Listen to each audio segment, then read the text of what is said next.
Greetings to those joining us in person here at our new headquarters in Washington, D.C., and virtually from around the world. I'm Fred Kemp, President and CEO of the Atlantic Council, and I'm pleased to welcome you to this edition of Atlantic Council Front Page, our premier platform for global leaders. We're here today with the 71st U.S. Secretary of State, Anthony J. Blinken, on American leadership and the future of the Middle East.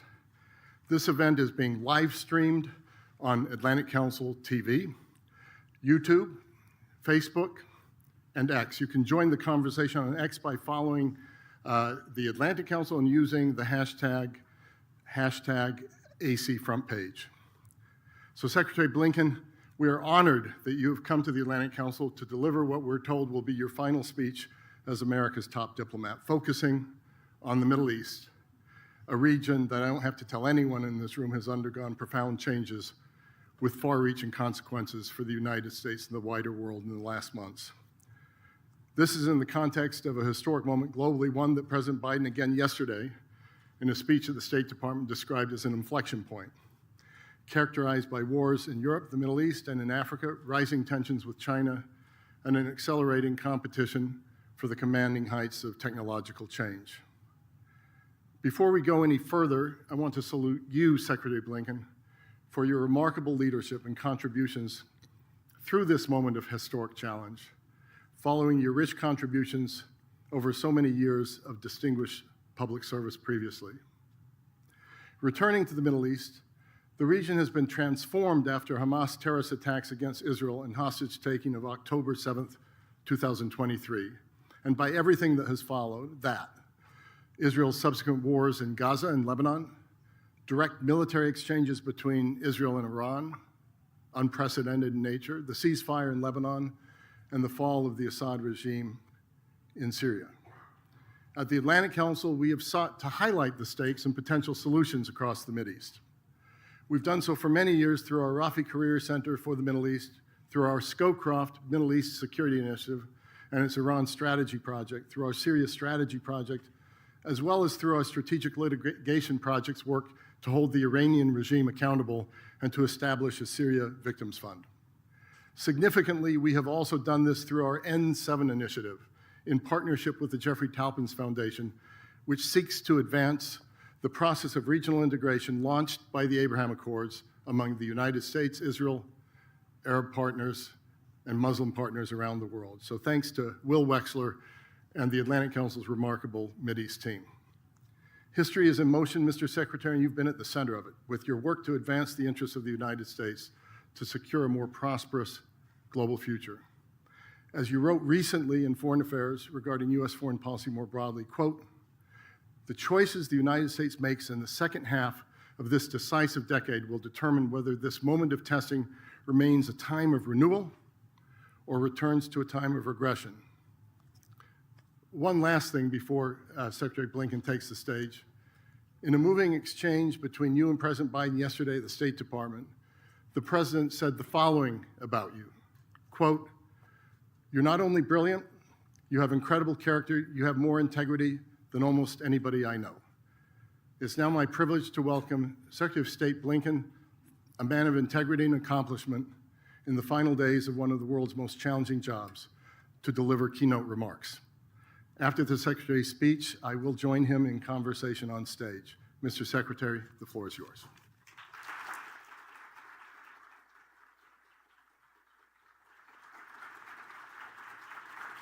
Thank you. Thank you very much. Thank you. Thank you. Well, good morning, everyone. And Fred, to you, thank you for that incredibly generous introduction. But thank you especially for your leadership of this council over nearly 2 decades. It's wonderful to be with you today. It's wonderful to be in this extraordinary new location.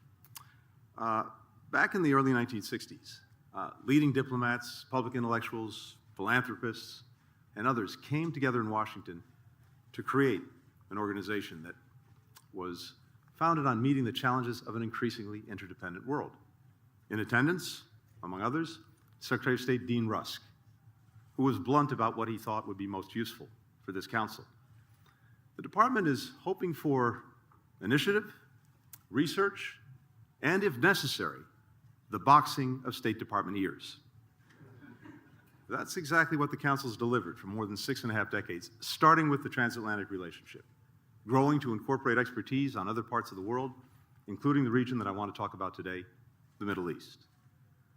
Now, from the outset, the Biden administration's primary goal in the Middle East was not to repeat the blunder of years past of trying to transform its governments or its societies, but rather to transform relations with, between, and among U.S. partners in the region. That's because we saw a more integrated region as more likely to be stable and secure, to deliver economic opportunity for its people, to find solutions to shared challenges from pandemics and terrorism to infrastructure and energy needs. A more integrated region is also in a stronger position to prevent any one of its neighbors from dominating the others, or any outside country from dominating the region, to deter aggression and nuclear proliferation, to avert, to de-escalate, to end conflict through diplomacy. We moved swiftly to pursue this vision.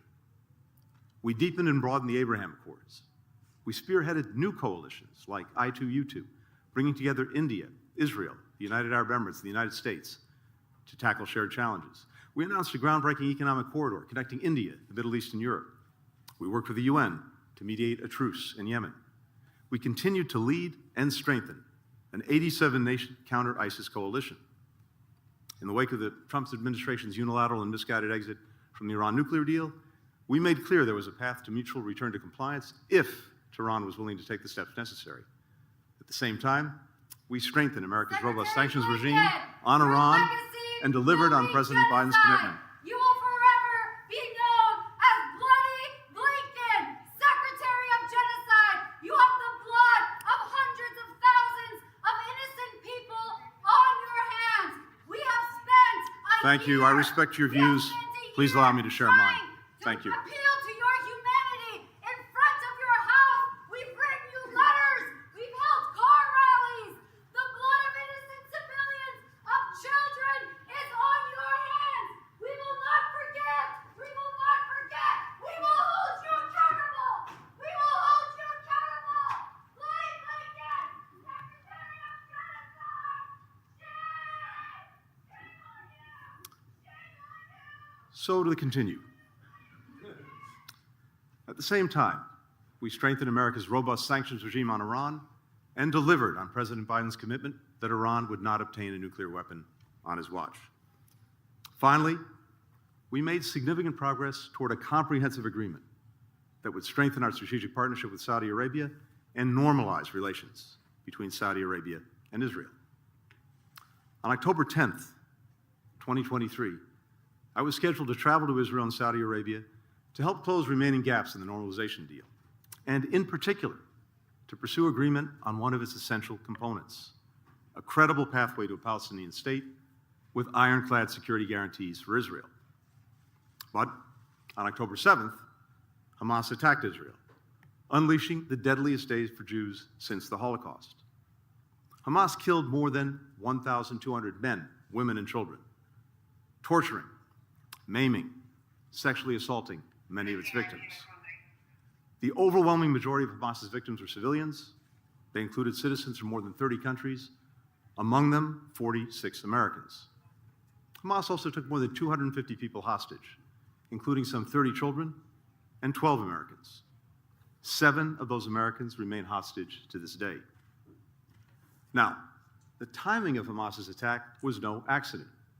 Israel's growing integration in the region, the prospect of normalization with Saudi Arabia, posed an existential threat to Hamas's power, its ambitions to dominate the Palestinian political landscape, its raison d'etre, which is the rejection of 2 states and the destruction of Israel. As notes recovered from meetings of Hamas's top officials would later reveal, Hamas sought to spark a regional war that would derail this agreement, knowing that doing so would inflict immense suffering on civilians on all sides, including the Palestinian people whose interests they claim to represent. In the wake of the attack, President Biden made clear the United States' unwavering commitment to help Israel defend itself and prevent another October 7th. He asserted his determination to avert a broader regional conflict with all the death and destruction that would bring.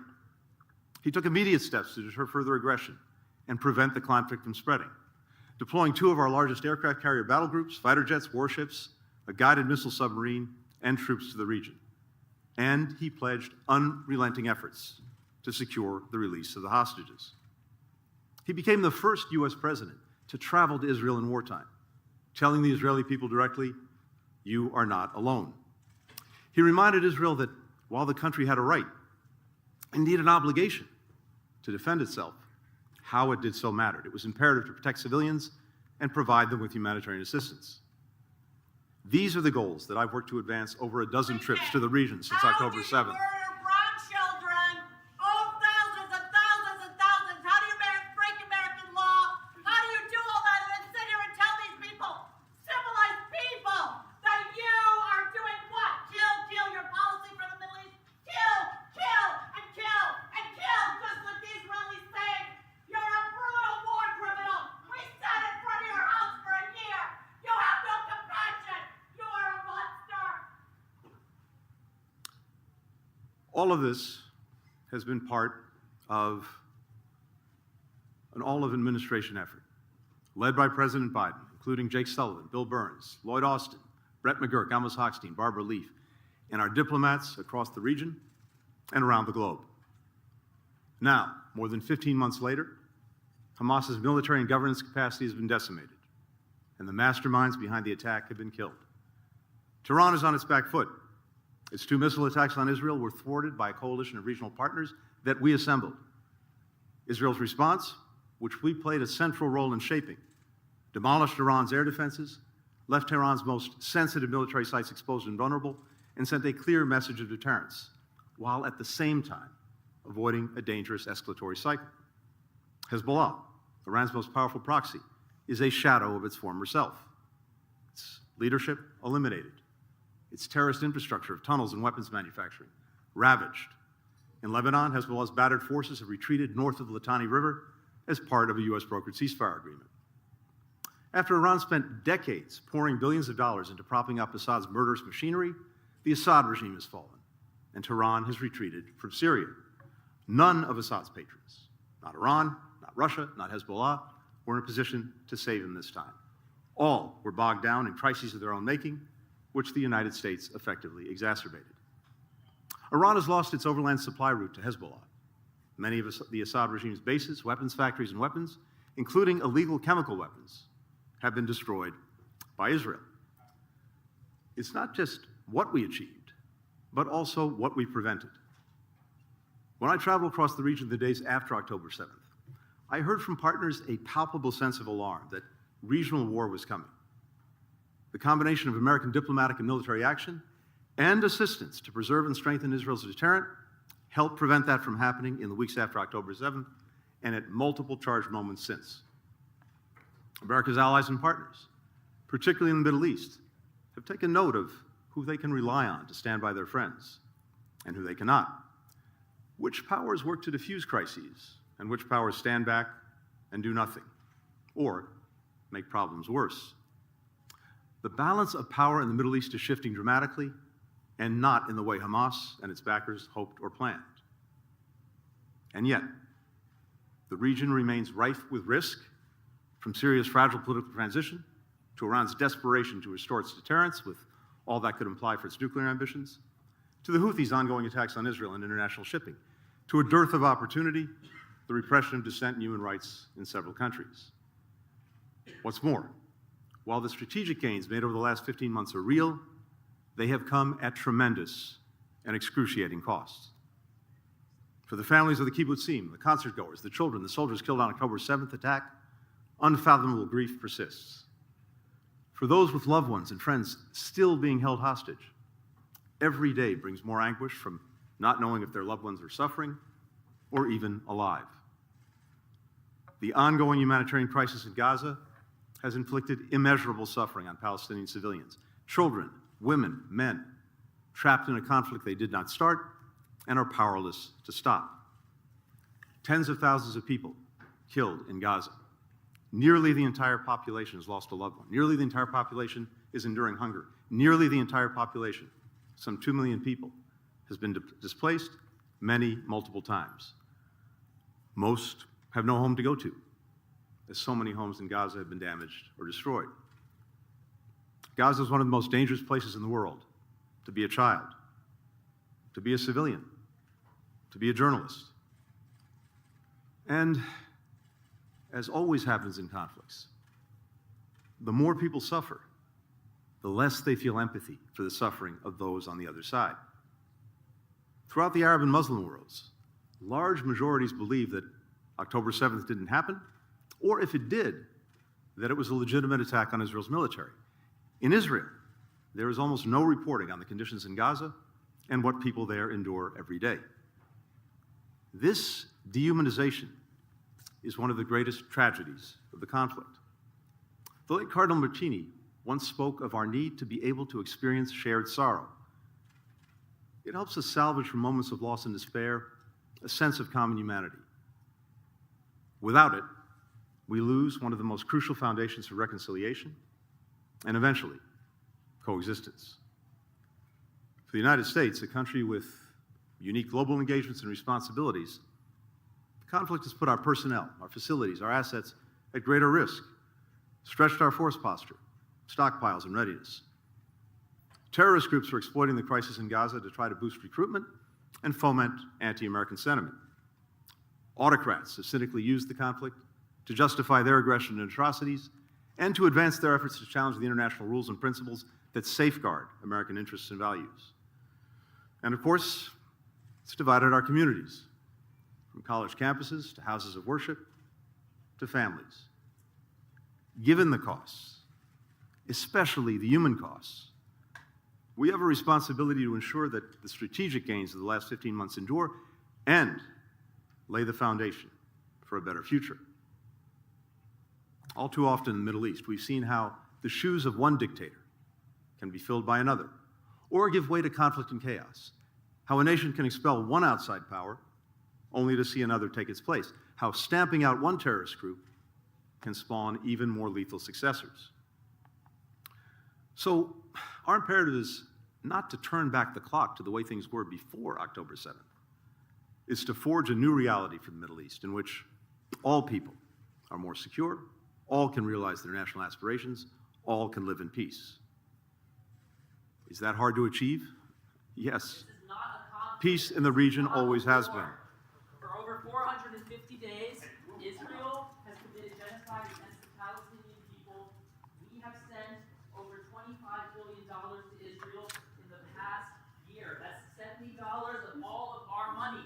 $70 that we are using to send weapons, send bombs, and genocide. Blinken, you lied on May 10th to Congress. You lied. ProPublica looked it up. May 10th. Is it hard? Yes. Is it impossible? No. Is it necessary? Absolutely yes. And that's why we pursued three interrelated diplomatic goals: brokering an enduring solution to the Israel-Hezbollah conflict, ending the war in Gaza, normalizing relations between Israel and Saudi Arabia, which will provide Palestinians and Israelis with the incentives and reassurances that they need to achieve their long-sought national aspirations. Israel has lived for far too long with an unsustainable situation in its northern border. Hezbollah, a terrorist organization whose stated goals include the destruction of Israel, controlled large swaths of Lebanon's territory, including lands south of the Litani River, in violation of the UN resolution that ended the last war between Israel and Hezbollah. Land Hezbollah used, with Iran's support, to train fighters, to stockpile arms, to build weapons and tunnels, to carry out deadly attacks on Israel. Starting on October 7th, Hezbollah launched thousands of missiles at Israeli communities without provocation, pledging to continue its attacks until Israel ended its military operation in Gaza. Hezbollah's aggression has come at grave cost for Israelis and Lebanese people alike. Some 70,000 Israelis have been forced from their homes along Israel's northern border. In Lebanon, thousands have been killed, a quarter of Lebanon's population displaced. Our goal in seeking a cessation of hostilities was not merely to pause the fighting and avert a broader regional war. Rather, we aim to prevent Hezbollah from reconstituting itself in a way that can threaten Israel or continue to hold the Lebanese state and the Lebanese people hostage. And we wanted to create conditions allowing displaced Israeli and Lebanese families to return safely to their homes. The arrangement that we brokered together with France meets those benchmarks. It empowers the government of Lebanon to retake control of its territory. It provides Lebanon's economy and security forces with much-needed aid and support. It preserves Israel's right to defend itself in accordance with international law. It achieves Israel's aim of delinking hostilities on its northern front from the war in Gaza. Just since the deal was signed, Israeli forces have started to withdraw from southern Lebanon. The Lebanese military is deployed in their place to ensure that remaining terrorist infrastructure is removed and Hezbollah does not return.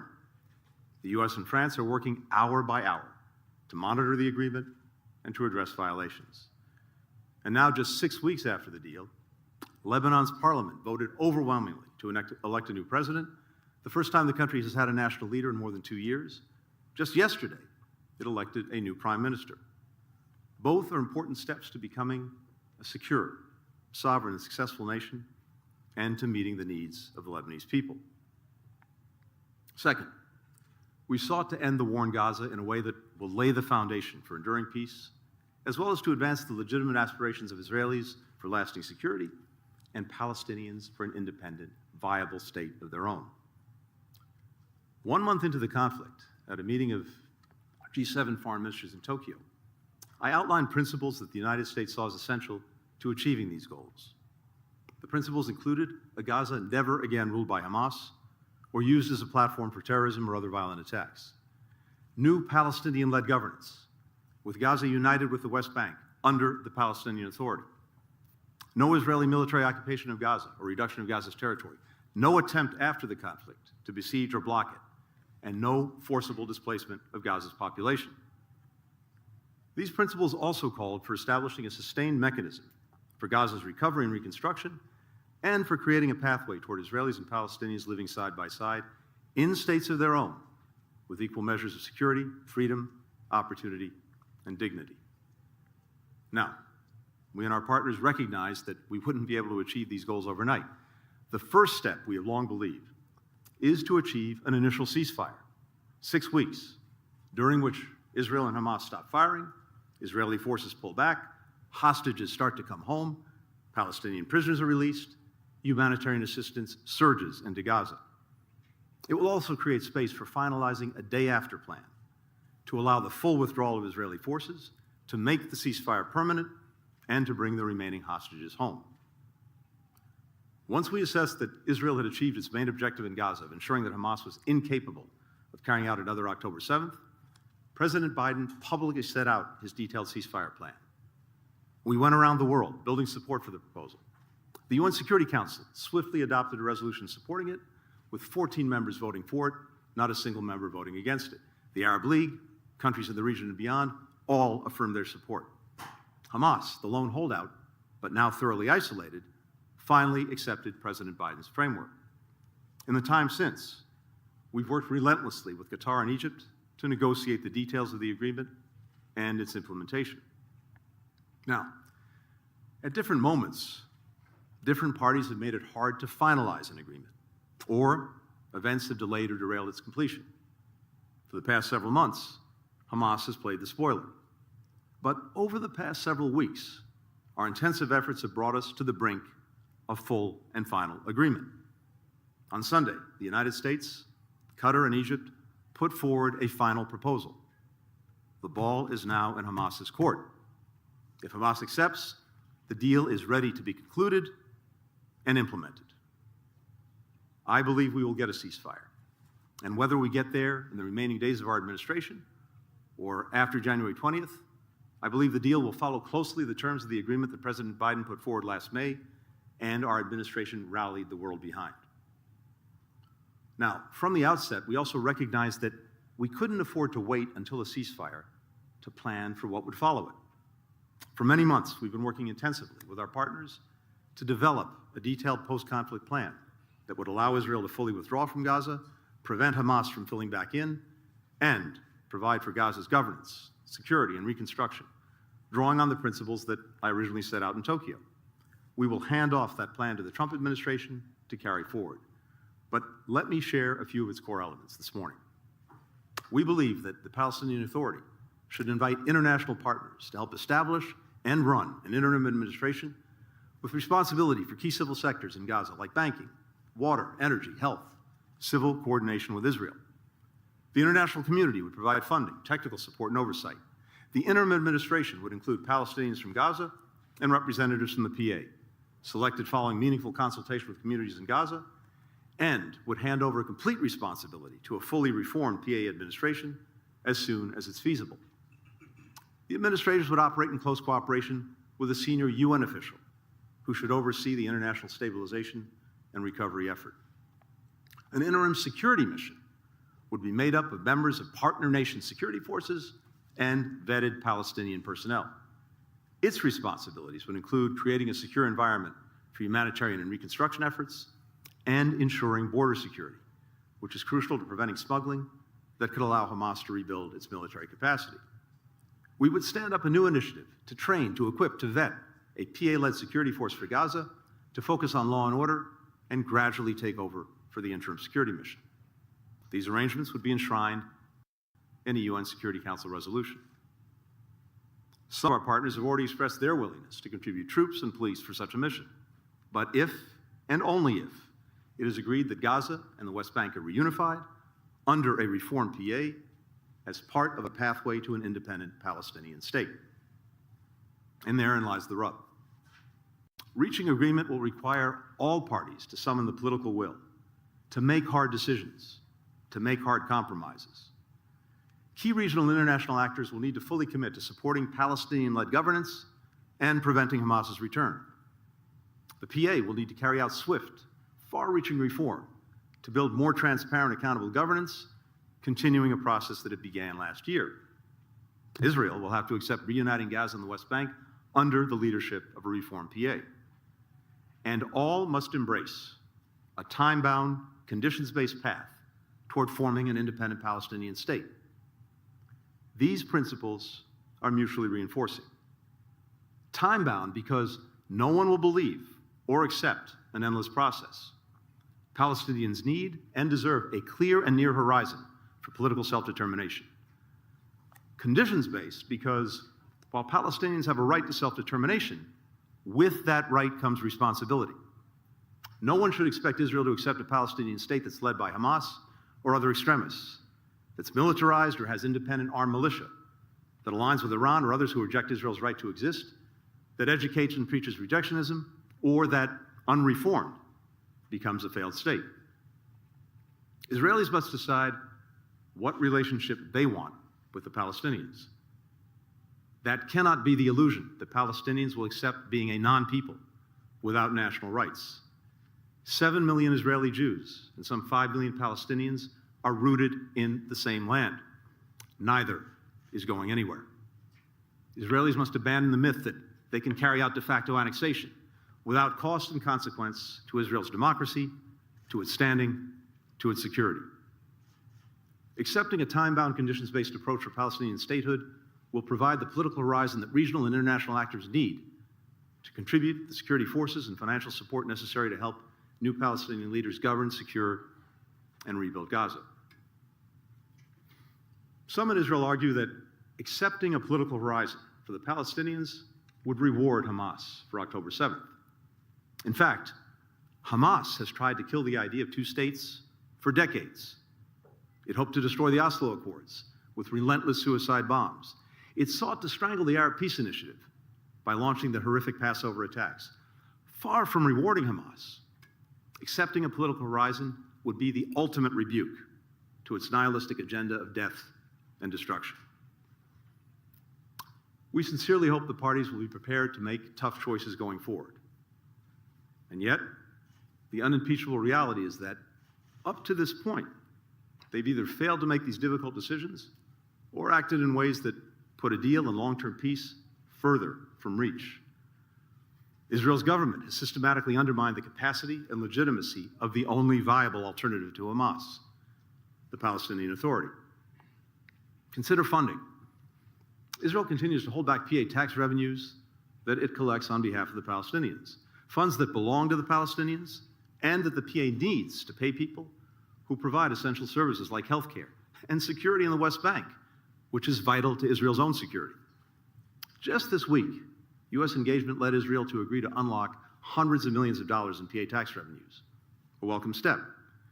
But these funds never should have been withheld in the first place.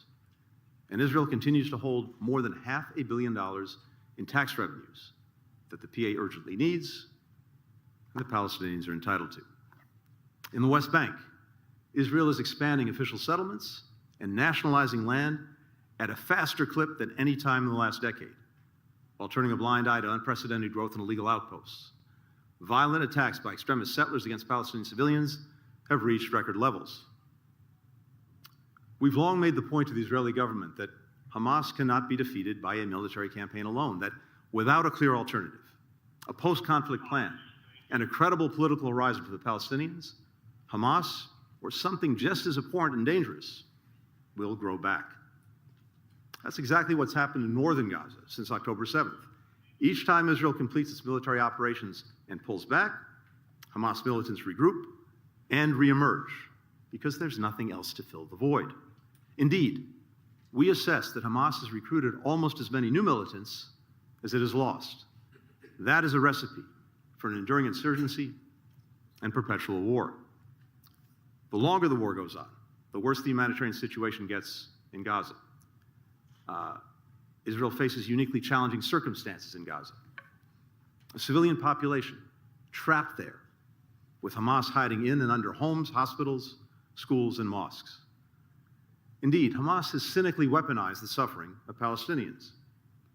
In a message that Yahya Sinwar, Hamas's military leader at the time, sent to mediators, he called the death of Palestinian civilians, and I quote, necessary sacrifices, and said the more innocent Palestinians were killed, the more Hamas would benefit. These profound challenges notwithstanding, Israel's efforts have fallen far short of meeting the colossal scale of need in Gaza. We've been clear publicly and privately that there are steps Israel could take to transform the humanitarian situation in Gaza and ensure that critical aid reaches all Palestinians in need. Those include restarting the flow of commercial goods, undertaking pauses in military operations, as it did during the successful polio vaccination campaign, and securing specific corridors for the flow of aid to storage and distribution sites. The suffering of civilians in Gaza is a tragedy in its own right. It's also isolated Israel internationally and imperiled its hard-earned strides toward building relationships in the region. The longer the humanitarian crisis in Gaza goes on, the more Arab countries that recently normalized relations with Israel will face pressure from their populations to walk away. And the greater the risk that Israel's long-standing peace accords with Jordan and Egypt will collapse. The ballast that these partnerships provide for Israel in the region, easy to take for granted, especially for generations who only know a world where these nations are at peace. But their rupture would unleash even greater instability and be incredibly hard to repair. Remaining bogged down in Gaza will harm Israel economically. Already, foreign direct investment and Israel's credit rating have taken real hits. The extended mobilization of reservists is undermining tens of thousands of businesses and private sector productivity. For its part, the Palestinian Authority repeatedly failed to undertake long overdue reforms, like reining in corruption and a bloated bureaucracy, further eroding its support among Palestinians. The PA's refusal to consistently and unequivocally condemn Hamas in the killings of October 7th only entrenched doubts among Israelis that the two communities can ever live side by side in peace, as have the PA's payments to the families of terrorists and the anti-Semitic remarks of its leader. Many partners in the region and beyond have also been unwilling to publicly condemn Hamas.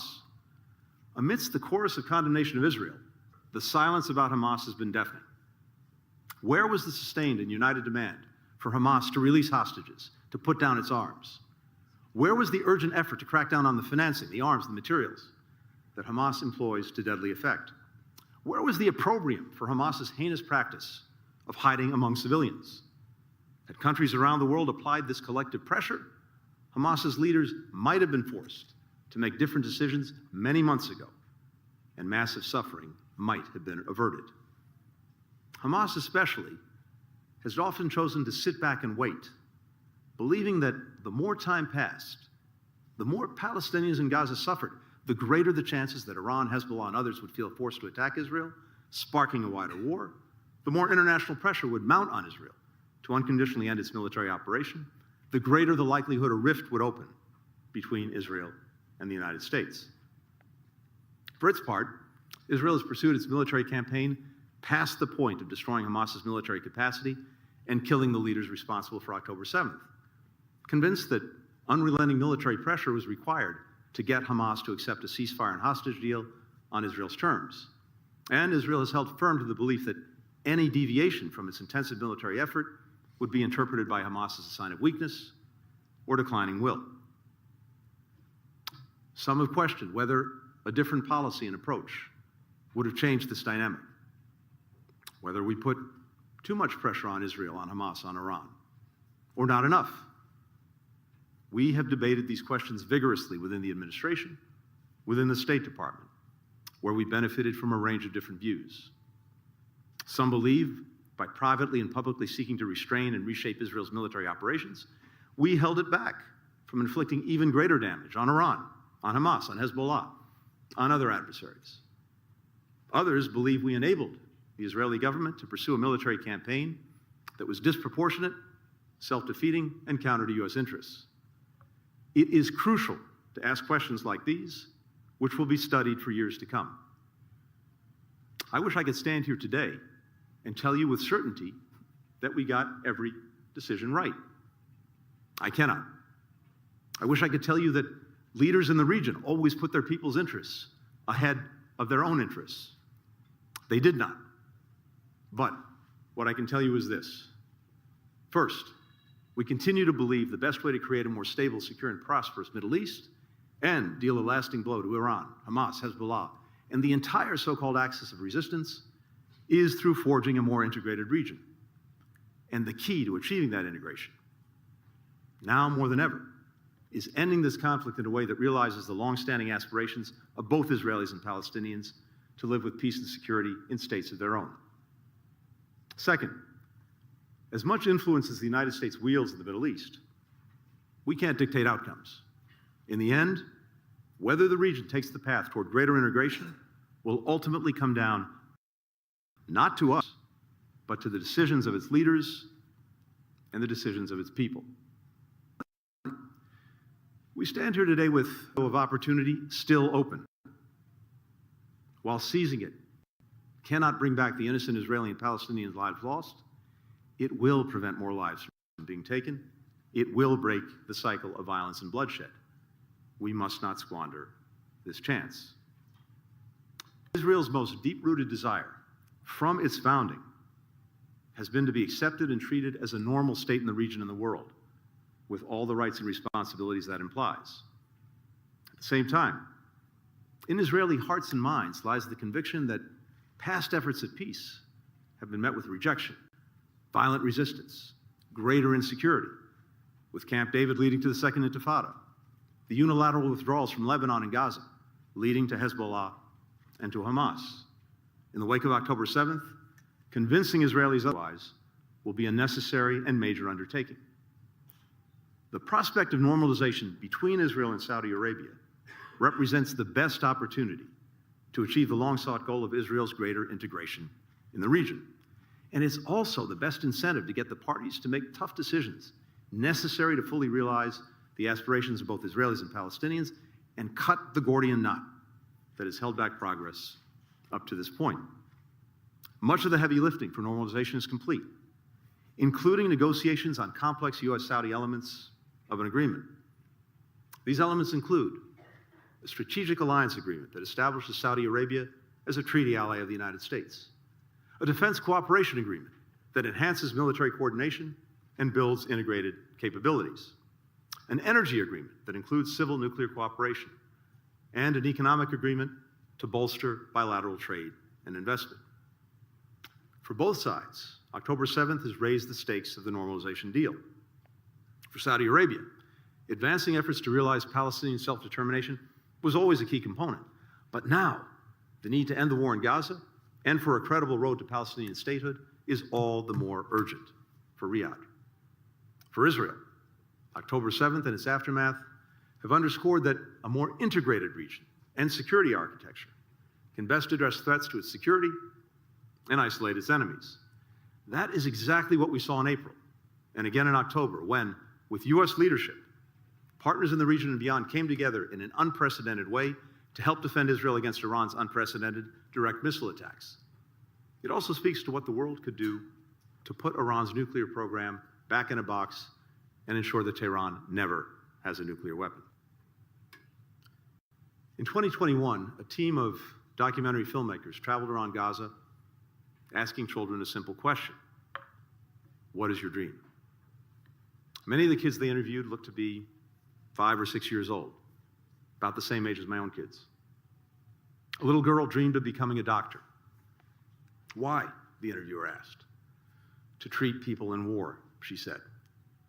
A boy dreamed of becoming a pilot so that he could fly people out of the place where they were, so they could see the world, so they could be happy. A girl dreamed of being an engineer so she could help rebuild homes that had been destroyed. A boy said his dream was to see the country under my hands develop into a beautiful place.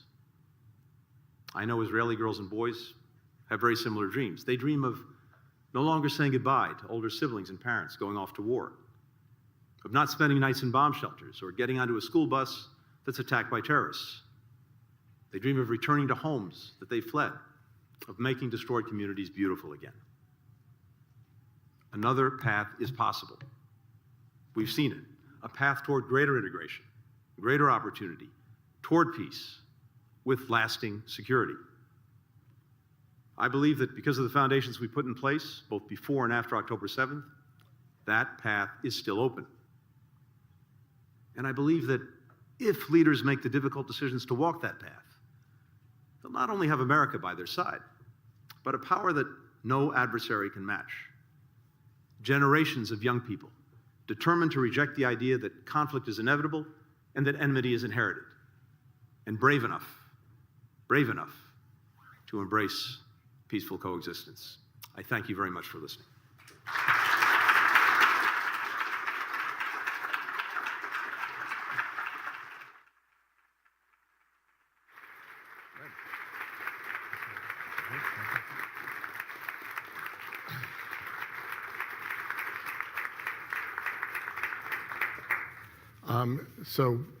Secretary Blinken, thank you. That was an important speech. And I think it will be remembered as such, looking at everything from the future of Gaza to the future of the entire Middle East in a path.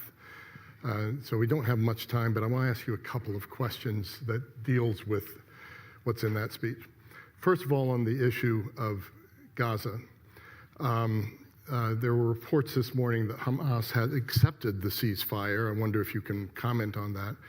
And then in your conversations with Middle Eastern leaders, do you feel the Middle East, and particularly the wealthier parts of the Middle East, are willing to step in to Gaza if they don't get a firm commitment to what you've just called for, which is a two-state solution from President Netanyahu?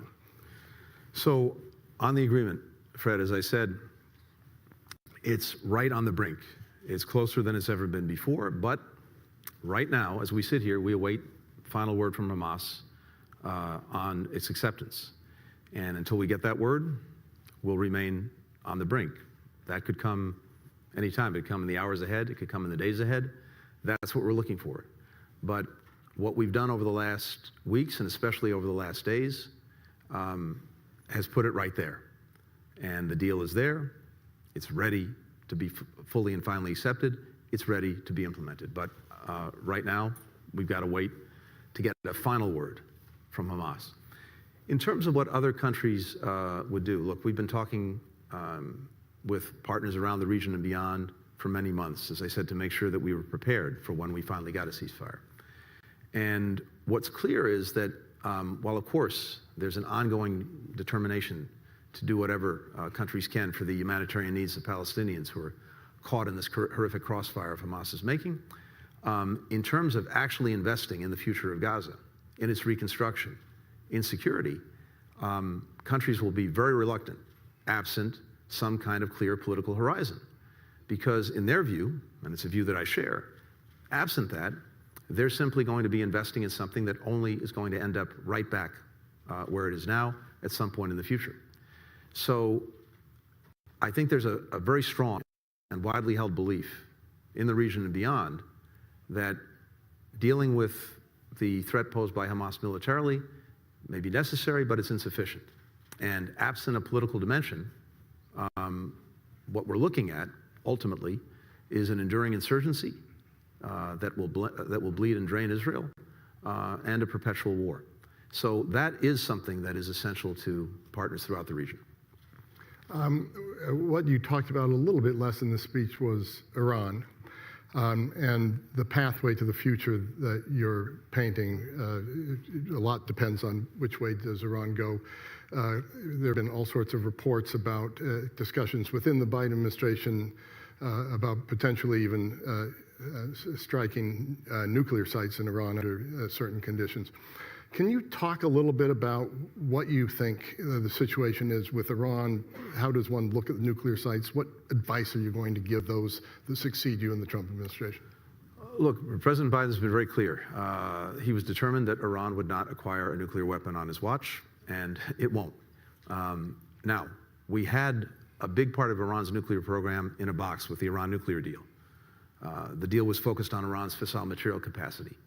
And what that deal did was to ensure that Iran could not produce fissile material for a nuclear weapon in less than a year's time. And so we would have plenty of time to see it if it broke out of the agreement and did that. Unfortunately, in pulling out of the deal and not replacing it with anything, Iran's now at a point where it can produce fissile material for a nuclear weapon in a matter of a week or two. Now, it doesn't have the weapon itself.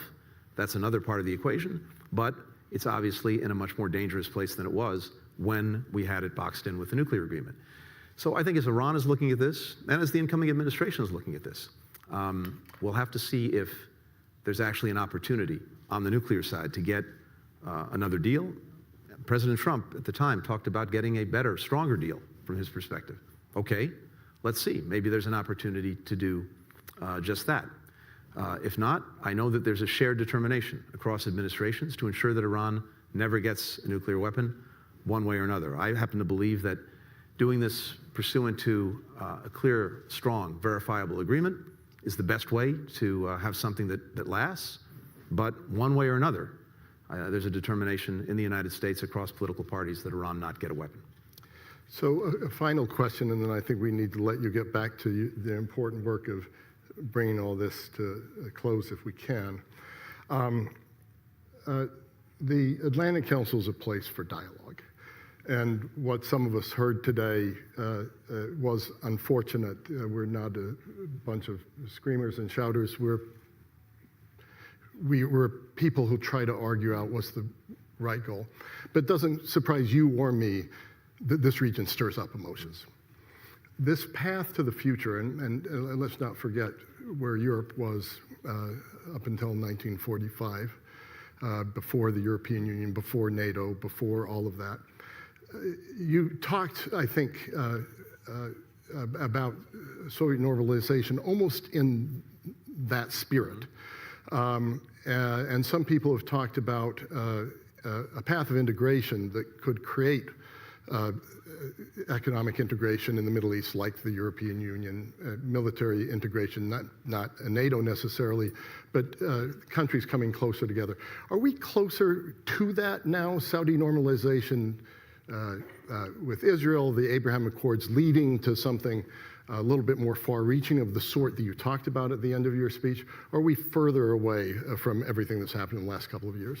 Look, I believe we're much closer to it. And what we've done over the past 4 years, building on the Abraham Accords, was to try to get to their ultimate realization, which is normalization between Saudi Arabia and Israel. A lot of work went into that, including, as I described, agreements necessary between the United States and Saudi Arabia, as well as between Saudi Arabia and Israel. And as we sit, it's ready to go. That could move forward tomorrow. But it requires two things. It requires an end to the conflict in Gaza, and it requires a credible pathway to a Palestinian state.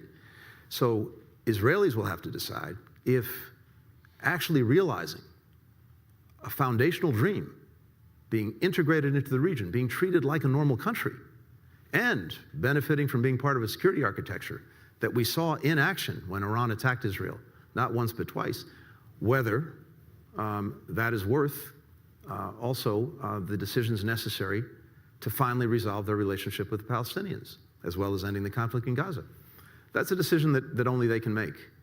And of course, as I described, especially given the history, especially given October 7th, the realization of Palestinian statehood, which is a necessary imperative, has to come with ironclad security guarantees with Israel.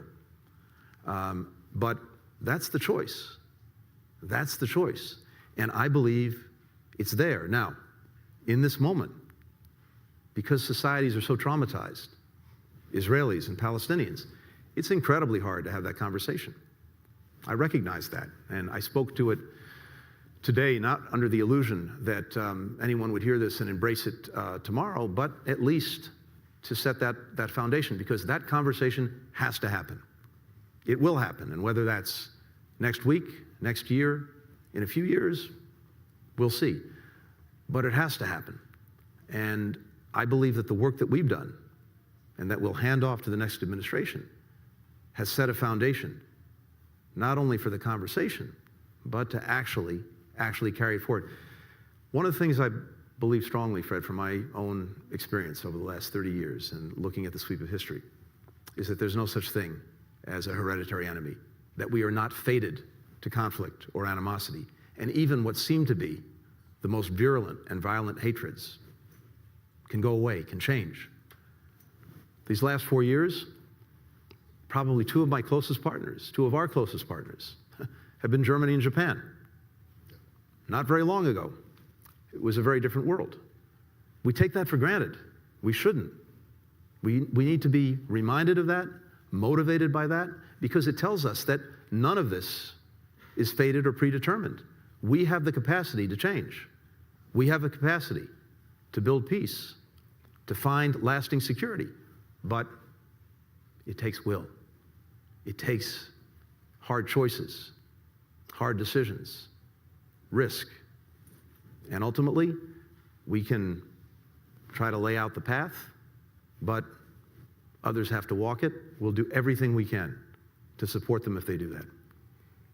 Thank you so much for that message, and particularly that message at the Atlantic Council, which you know was created and stands for the resolution of these sorts of conflicts and moving into a far better place. And just as we worked on those issues for Europe, we're working on those issues for the Middle East as well. So I'd ask everyone in the audience to please join me, not just in thanking Secretary Blinken for today, and not just in thanking him for his work during the administration, but really a lifetime of public service. Thank you so much. Thank you.